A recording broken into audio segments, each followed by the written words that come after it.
TitleMatchNetwork.com. What do you want to do? And if you want to do all of them, you have to figure out the way to make every one of them make sense. And it all comes off of television. How much assistance were you afforded when you first went in there? What do you mean? How much compliance did Dixie give you? In the beginning, it was kind of, tell us what you need. I was a shiny new car for 6 months. Whenever I said it was, Bruce said it, so it must be right. Not necessarily know that's true or not. Everybody talked about the silver bullet. There is no silver bullet. There's no one single thing that can turn that company around and make it profitable. There are a lot of things that need to be fixed along the way, and there are a lot of things that have to happen to even get it to a point that it has a foundation to build off of. Right now, they're on, one leg is in the water, one's over here on some sand, one's over here on a little pylon, and it's shaky. So they haven't decided, okay, this is the direction we want to go, this is the business. I was given a lot of leeway, but then when push came to shove and it came time to go, there'd be pullback. I'm going to talk about that coming up. There's always people saying that one hand doesn't know what the other's doing there, which often resulted in money being squandered frivolously. What were the biggest frustrations you had as far as trying to get your goals accomplished? Well, a lot of times communication and lack thereof, because as you kind of said it, one hand didn't necessarily know what the other hand was doing, and there were a lot of assumptions made that, you should have known that.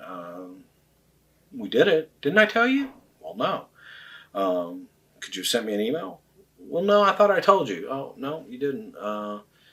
And then people just taking it upon themselves to just go do things without telling anyone else. Or if you told someone to do it and they didn't do it, you never got the feedback that, hey, this didn't get done or anything like that. There were just so many instances where people would try to help and provide opportunities, but the opportunities were never capitalized. Just because either they didn't want to. I can't answer why they weren't capitalized on. It's just that they weren't. And sometimes you scratch your head going, then you reach a point where I really don't want to extend myself here because now I'm risking another relationship over here for this that nothing's going to be acted on. How did you feel initially about the company's spending habits? I don't know that they really had spending habits. There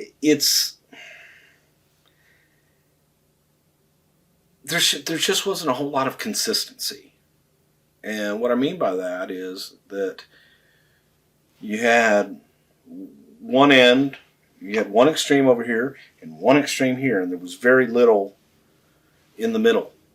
And it should be balanced. You really should have a balance of where you are. And if where you are on this side of the spectrum, when you're way up here, that's where you should be getting most of your revenue from. That's where you should be getting most of your return. And it was the complete opposite. So it was just difficult to, kind of difficult sometimes to wrap your head around it. As far as the aberration that TNA gets over 1 million viewers every week, yet convinces such a tiny percentage of those viewers to buy the pay-per-views, what could be done to rectify that?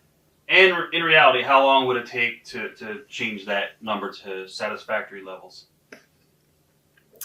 Well, that really depends on what you consider satisfactory. And that's part of the problem. Yeah. Okay? Because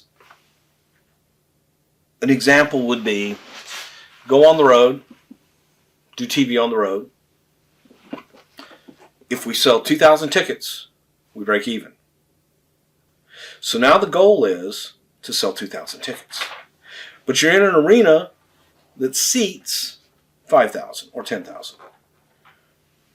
But the mindset is, Got to sell 2,000. And if you sell 2,000, that's a success. That's not a success. You want to sell, if you have 5,000 seats, you want to sell 5,000 seats. And when the mandate is, got to break even, got to break even, got to break even. So I've broken even, I've done my job. Instead of going beyond that and saying, I sold out, we made money. So it's, in a nutshell, that's kind of the mindset. If you had complete power there, what are the biggest changes you would have done as far as organizational structure goes with the company? A, would let people do their jobs, and held people accountable for doing their jobs, but really accountable, and try to reduce the bottleneck that exists, because everything has to go through just a couple things before anything ever gets done.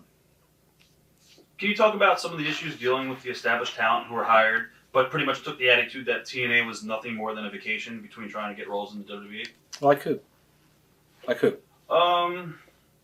Maybe Booker T, who maybe went down there and didn't really work hard and always had a problem. We did an interview with Cornette, and Jimmy said that, there's a lot of issues with Booker. Yeah, Booker was gone by the time I got there, so I really can't speak to that. Okay. I don't know there were that many that were there during my tenure that really fit that description. I can't really think of anybody like that. Any thoughts on the situation between Jim Cornette and Terry that ended up with legal threats? Terry Taylor. Refresh my memory. I know what you're talking about, but I don't know what you're talking about. The email that happened, that pretty much Jimmy sent to Terry after Cornette was let go, dealing with the whole entire Russo situation, where Cornette sent Terry a personal email, said he would love to kill Vince Russo, and then that led to lawyers getting involved. Again, that's where I talk about Jimmy being in the year 2000. Right. I'd like to get Jimmy just into the 90s. But, you can't do that.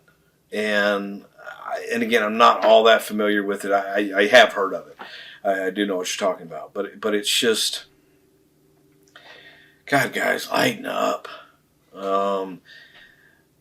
Lighten up and don't take everything so damn seriously and to heart. And I think Jimmy took everything seriously. I think Russo took everything seriously. I guess obviously Terry did. Instead of sitting everybody down and going, hey guys, okay, we're all here. Let's work it out. Because probably if you did that, everybody involved would realize that they're really mad at nothing, and that what they may be mad at, what they thought they were mad at, didn't really happen. Or there may be another spin on it. There may be something else that happened that you just think this happened. You know what I mean? I don't think that ever happened. I don't think that they ever got everybody together, sat them down, and said, hey, what's the issue? Okay. Corny, what's your problem with Russo? Russo, what's your problem with Corny? All right, how do we fix it? Can we fix it? Okay, great. You both got it out.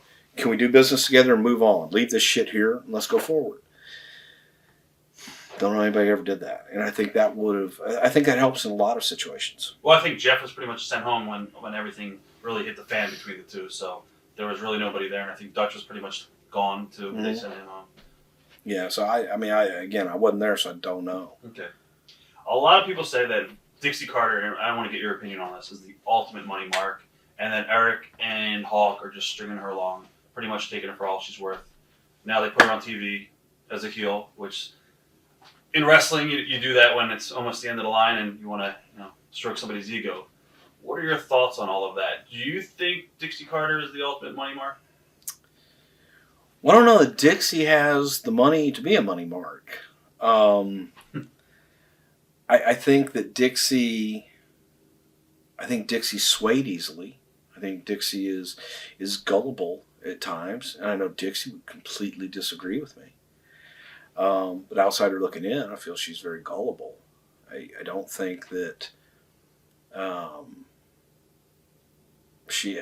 And again, it's like you say, okay, Eric and Hulk are milking her for all she's worth. Are they looking out for interest? I don't want to cut you off. Go ahead. You and then. Well, I think it becomes silly when you go, okay, I'm going to go in and I'm going to milk this person for everything they're worth. Because if you do that, then what happens afterwards? Turning something around and actually making something work that everybody said couldn't work. And then now, to me, that boosts your value. And Eric's a smart guy. Hulk's a smart guy. I don't think they're going to go in and just say, well, fuck, let's go milk this one, and then we're going to go find another cash cow over here, and we'll go milk that one. There aren't that many cash cows out there. Sure.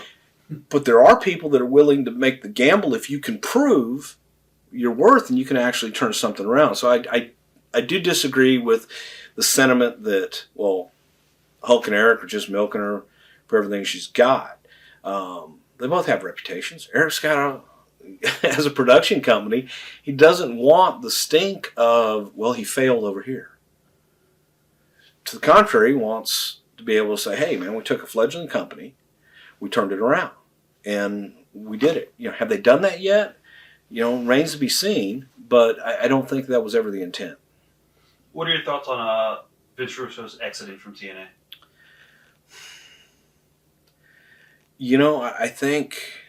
I think Vince was tired. I think he was really burnt out.